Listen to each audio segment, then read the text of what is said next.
Merci de nous être fidèles. Troisième partie de Politicien et nous sommes toujours en compagnie de nos invités Karine Orio, Oumarba et Basten Moubamba. Ils seront 15,8 millions d'électeurs à se rendre aux urnes ce 7 décembre 2016 au Ghana. Pour l'opposition, l'heure de l'alternance a sonné. Confiant ses leaders bas de campagne dans les bastions du pouvoir, mais pas seulement. C'est un sujet qui nous a été préparé par Deogracias Podo et Siamlo Victoria Sedi. Près de 16 millions d'électeurs se rendront aux urnes le 7 décembre 2016 pour élire un nouveau président de la République au Ghana. Selon la commission électorale, les votants seraient aujourd'hui plus nombreux, soit environ 2 millions de plus comparativement au scrutin de 2012. De quoi rassurer l'opposition plus que jamais convaincue de tirer cette fois-ci son épingle du jeu. Sur les 7 candidats en lice, Nana Akufo-Addo porte un flambeau du principal parti de l'opposition, le New Patriotic Party NPP. Multiplie les initiatives.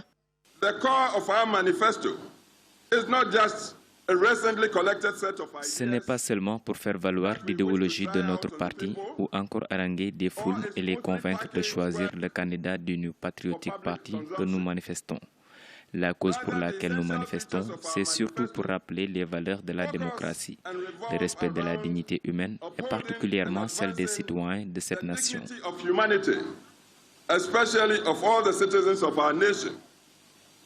This has always been the core of our tradition. Dans cette course à l'investiture présidentielle au Ghana, les arguments présentés par les challengers sont nombreux. Alors que le président sortant John Dramani Mahama met en avant son bilan économique, l'opposition dénonce les multiples scandales de corruption au sein de l'administration publique, les difficultés énergétiques, le déficit budgétaire et l'inflation toujours à la hausse. Les opposants ghanéens proposent des réformes stratégiques pour un renforcement de la stabilité démocratique, de la paix et de l'unité du pays. Nana Akufo-Addo, Ivor Kobina Greenstreet, Jacob Ozeyeboa ou encore Konadu Rawlings, tous de l'opposition mettent tout en œuvre pour convaincre les électeurs encore indécis.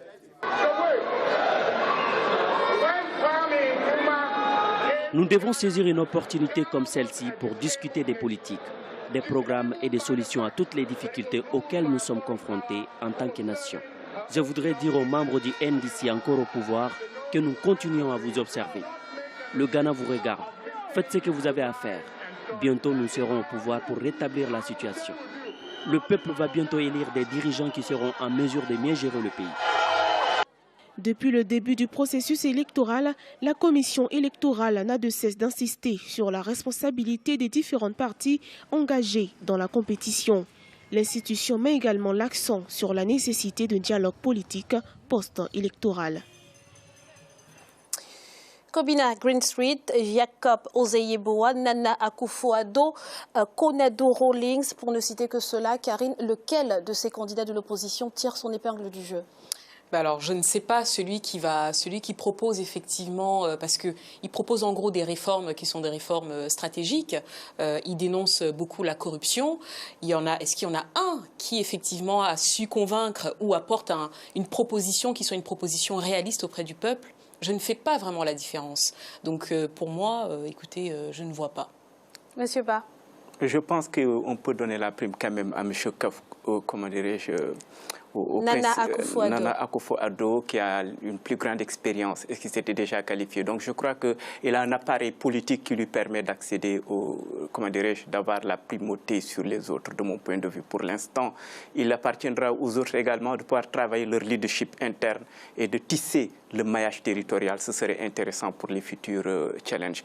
Lorsque je disais tantôt que la prééminence électorale peut plus ou moins avantager dans une certaine mesure le président sortant, c'est que nous avons là, pas une élection présidentielle décalée, mais combinée à une élection à députation. Si on regarde ce qu'on appelle les lois de Duverger, c'est que généralement, quand c'est comme ça, il y a une certaine cohérence entre le vote par rapport à la liste et le vote par rapport au candidat présidentiel. Maintenant, c'est vrai que globalement, on saura le 7 décembre qui seront les qualifiés pour le second tour, si en second tour, ou qui sera élu à l'issue de l'élection présidentielle. Monsieur Moubamba, vous partagez ce qui a été dit par Monsieur Ba. Ben écoutez, si l'on se base effectivement sur le socio-discursif, on se rend bien effectivement compte que, disons, avec effectivement plus de 15 millions d'électeurs appelés aux urnes, eh ben, le Ghana compte majoritairement une jeunesse assez conséquente. Donc aujourd'hui, le réquisitoire de la jeunesse, effectivement, fait appel, disons, à des concepts transcendantaux comme l'égalité, comme la justice, comme la démocratie, comme également, disons, l'égalité. Et je pense, oui, pourquoi pas, M. Akufo-Addo pourrait bien sûr profiter effectivement du ventre mou de la crise économique ghanéenne pour, pourquoi pas, corriger l'erreur, si on peut l'appeler ainsi, de 2012. Karine, monsieur Akufo-Addo fait office d'opposant historique au Ghana. Qu'est-ce qui lui a manqué jusqu'ici pour s'imposer? Quels sont ses points faibles finalement? Je pense qu'effectivement, bon, il n'a pas bénéficié. Monsieur Mahama a déjà été président par intérim. Il avait une maîtrise, même s'il est arrivé au sein d'un parti qui était miné par les divisions, mais il était déjà en poste. C'était un avantage. C'est un avantage qu'il a eu sur Monsieur Akufo, qui était non négligeable. Maintenant, effectivement, comment est-ce qu'il a perdu en 2012? Je pense que avec 3 points de différence, ce qui est vraiment un score qui est très très bas. Aujourd'hui, il faut peut-être qu'il se rapproche un peu plus et qu'il ait un appareil qui soit porté par un appareil un peu plus solide. Ça va certainement, en tout cas, l'aider si c'est lui qui arrive à convaincre le peuple ghanéen. En tout cas, il bat campagne principalement dans les bastions du pouvoir. Quelle lecture, monsieur Ba, faites-vous de cette stratégie? Oui, c'est qu'il veut grignoter le maximum possible. Il est dans une logique du coach all party, c'est-à-dire qu'il faut prendre le maximum possible à son challenger politique. Mais globalement, si on regarde très bien, le fief de votre challenger, il est généralement son fief, donc électoral. Et là, vous jouez à quitte ou double. Soit vous parvenez à prendre les indécis qui y sont, soit vous laissez le fief et vous allez chercher maintenant les nouveaux inscrits, c'est-à-dire la jeunesse, les classes qui sont laissées en rade, etc., et c'est de les convaincre à aller voter. Et je crois que d'abord à s'inscrire, puis à aller voter. Donc ce n'est pas forcément la bonne stratégie. On ne sait pas, on saura au bout des résultats ce qu'il en sera pour pouvoir juger ex post. Mais je dis qu'il y a 2 stratégies qui sont là, qui s'offrent à lui. Il a privilégié la première. Voyons voir si elle sera bénéfique ou pas. Alors oui, effectivement, Monsieur Akufo-Addo jouit effectivement de ce capital de légitimité acquis déjà durant l'élection de 2012. On espère bien qu'en 2016, il pourra transformer l'essai. Alors, l'opposant historique, Karine, bénéficie du soutien de nombreuses personnalités extérieures. Dans quelle mesure cela peut faire pencher la balance lors de cette élection? Alors ça, c'est toujours intéressant parce qu'à chaque fois qu'il y a une élection sur le continent africain, il y a toujours effectivement des sympathies qui rentrent en compte. Je pense que c'est peut-être bien pour lui en termes de diplomatie plus tard. Cependant, c'est déjà sur le territoire que tout se joue et c'est avec le peuple qu'il faut qu'il parle. Je pense que ça, c'est assez important. On a vu dans certains pays en Afrique des personnalités qui n'avaient pas du tout comment dire, d'amitié avec d'autres personnalités, mais qui sont quand même arrivés au pouvoir et qui ont pu d'ailleurs rester au pouvoir. Donc, je ne sais pas si ça rentre en compte, en tout cas pour moi. Votre point de vue là-dessus, sur ce qui vient d'être dit par Karine? Oui, elle a très bien parlé. Je crois que globalement, dans une élection, on capitalise tout et généralement son capital symbolique personnel est en train d'être renforcé par une sorte de reconnaissance et de connexion exogène. Mais je pense que le peuple est souverain. Et c'est au peuple ghanéen qu'il faut d'abord convaincre. Et si le peuple est d'accord, ou bien et vous élise, c'est une bonne chose. Mais je pense que globalement, le fait d'avoir une reconnaissance internationale peut être aussi une plus-value du point de vue de la politique interne. Mais ça peut aussi vous jouer parfois de mauvais tours. Tout dépend de quelles connexions exogènes vous avez. Selon ces connexions-là, si elles sont bonnes pour le pays ou pas, là, des critiques peuvent aussi vous être adressées dans une certaine mesure. Donc, je ne saurais avoir une opinion tranchée sur ce sujet. Allez-y.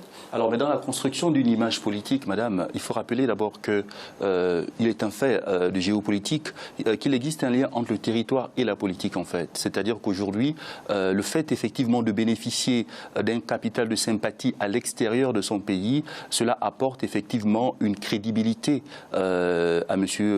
Addo, qui peut être une plus-value même politique d'un point de vue effectivement stratégique, parce que on doit effectivement savoir que ce qui fait effectivement un président ou encore un présidentiable, c'est surtout sa capacité à drainer des réseaux, et non pas simplement des réseaux populaires, des forts soutiens populaires, mais à l'extérieur du pays également, on peut trouver, disons, des appuis assez sérieux. La preuve est que pour contrebalancer disons, le réseau de relations mis en place par M. Mahama, on peut voir par exemple qu'il a bien assis, disons, sa notoriété dans en fait les cercles fermés des BRICS, Brésil, Russie, Inde, Chine et en fait Afrique du Sud. Donc on se rend bien compte par là effectivement qu'au-delà même, disons, de l'influence géopolitique des grandes puissances, M. Addo jouerait, pourquoi pas, à gagner, à nouer ou encore à renforcer ses relations, non seulement sur la scène sous-régionale, mais aussi au-delà. Karine, vous n'avez pas d'accord? Non, parce que moi je nuancerais effectivement les propos. Je pense que c'est un peu de la théorie de penser effectivement que c'est bien. Je ne dis pas qu'il faut effectivement ne pas avoir de relations ou soigner ses relations publiques, comme on le dit des fois.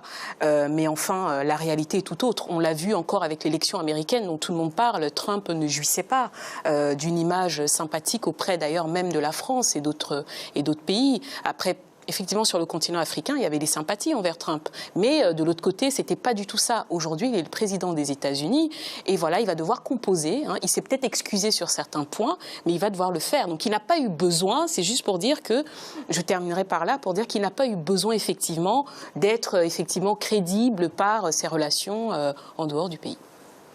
C'est d'autant plus vrai que lorsque vous êtes élu, vous bénéficiez d'abord de la légitimité de l'incarnation même personnifiée de l'État. Et donc, à partir de ce moment-là, vous portez la voix du Ghana ou du Sénégal, de notre pays. Et je crois que, globalement, il faut faire très attention par rapport au fantasme qui consisterait à penser qu'il faut d'abord avoir des connexions externes avant de pouvoir être élu dans son pays. Je crois que le seul souverain, c'est le peuple. Il faut d'abord convaincre son peuple, être au service de son peuple avant et après tout, ce qui n'exclut pas d'avoir des reconnaissances, des connexions, etc. Mais il faut faire attention, éviter de faire de telle sorte que ces connexions-là puissent vous prendre demain en otage et que vous puissiez saper ainsi les intérêts vitaux de votre pays. Oui, en fait, je pense effectivement que par sociologie comparée, Madame Oriot parlait à l'instant effectivement des États-Unis, mais la configuration est totalement différente parce que quand on regarde un peu sur la scène sous-régionale africaine, on peut se rendre compte que non loin du Ghana, la Côte d'Ivoire a vu accéder au pouvoir M. Alassane Ouattara, qui a effectivement bénéficié dans un contexte particulier, me direz-vous, effectivement, au pouvoir. Il y a d'autres exemples aussi à l'échelle panafricaine. Donc c'est vrai, on peut relativiser.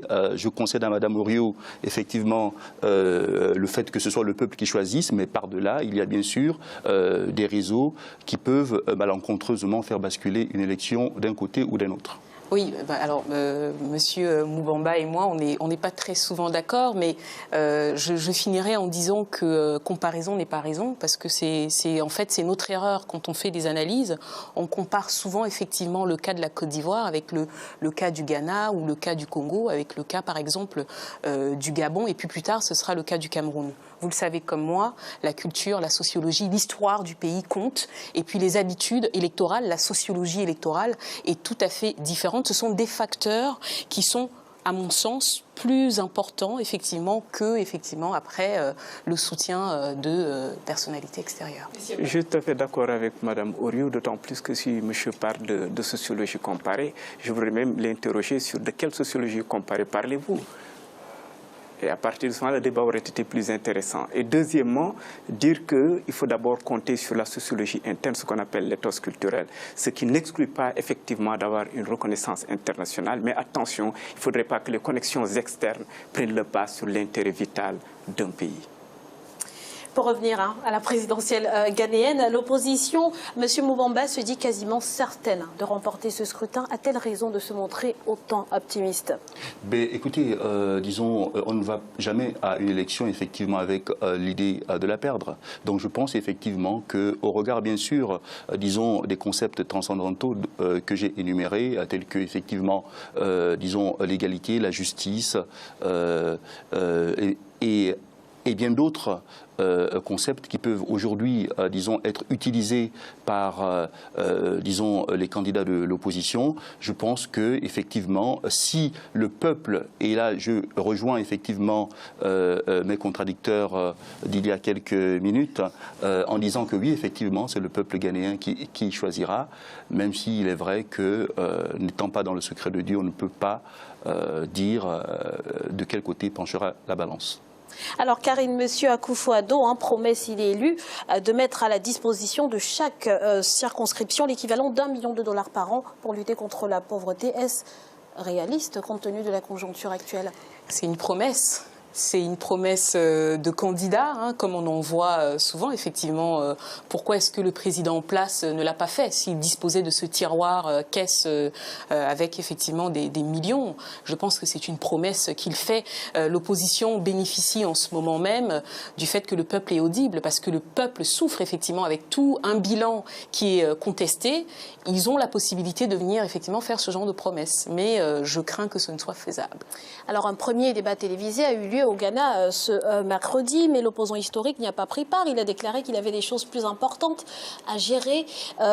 N'est-ce pas là une erreur stratégique finalement, M. Ba? C'est son choix, il faut le respecter. Je ne pourrais pas porter un jugement direct pour ne pas influencer le vote à mon niveau très, très restreint. Mais vous me permettrez de dire qu'il faut respecter les règles du jeu. S'il y a, comment dirais-je, lorsqu'on organise dans le processus électoral un débat, il faudrait y aller parce que ce n'est pas plus important d'aller s'exprimer, confronter vos idées avec vos adversaires et parler à son peuple. Il n'y a rien de plus important que ça. Et deuxièmement, je crois que c'est une occasion qu'il est en train de rater qui est importante pour pouvoir s'exprimer aussi bien vis-à-vis de son peuple et vis-à-vis de la scène internationale pour que les gens puissent savoir qui a la meilleure candidature. Là où je vais rebondir par rapport à l'analyse d'Orio, c'est que globalement, si vous regardez très bien, la promesse, elle est électoraliste dans une certaine mesure. Il faut dire les choses telles qu'elles sont. Parce que si vous disiez que vous promettez 1 million de dollars pour chaque circonscription, ce qui revient à dire que vous promettez 275 millions de dollars, parce qu'il y a 275 circonscriptions, chacune d'entre elles devant désigner un député. C'est là où je disais que, dans une certaine mesure, du point de vue de la sociologie électorale, l'avantage primordial irait en amont, au bénéfice de celui qui aura le plus d'électeurs, n'est-ce pas, députés, d'élus députés du moins, dans une certaine mesure. Et donc, la bataille va se faire là. Et donc, la différence de voix qu'il doit avoir pour pouvoir gagner, lui, s'il veut, il lui faut contrôler l'essentiel des circonscriptions de la députation. S'il ne l'a pas, même s'il devenait président de la République, il ne pourra pas gouverner de façon pertinente parce qu'il n'aura pas la majorité à l'Assemblée nationale. Merci M. Ba pour toutes ces précisions. Merci également d'avoir pris part à ce débat. Je rappelle que vous êtes politologue. C'est nous qui vous remercions. Karine Orio, merci d'avoir répondu à notre invitation. Graziella. Je rappelle que vous êtes donc journaliste camerounaise. Et M. Basten Mubamba, merci également d'avoir été avec nous. Je rappelle que vous êtes doctorant en communication politique. Et merci à vous, chers téléspectateurs, de nous avoir suivis. Restez sur Africa 24, l'information continue.